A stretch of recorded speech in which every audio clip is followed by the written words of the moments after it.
যখন তোমাদের বৌমাদের পছন্দই না, বৌমাদের নিয়ে যখন তোমাদের এতই সমস্যা, তোমরা তখন বিয়েটা দাওই কেন?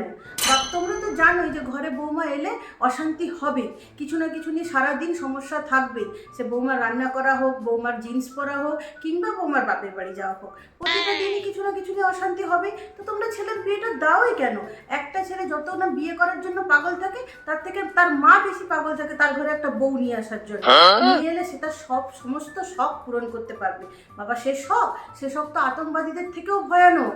क्या बात कर रहे हैं रे बाबा? নিয়ে আসবে, কিন্তু ছেলের সাথে বৌমার যেন কোনো ভালো সম্পর্ক না থাকে।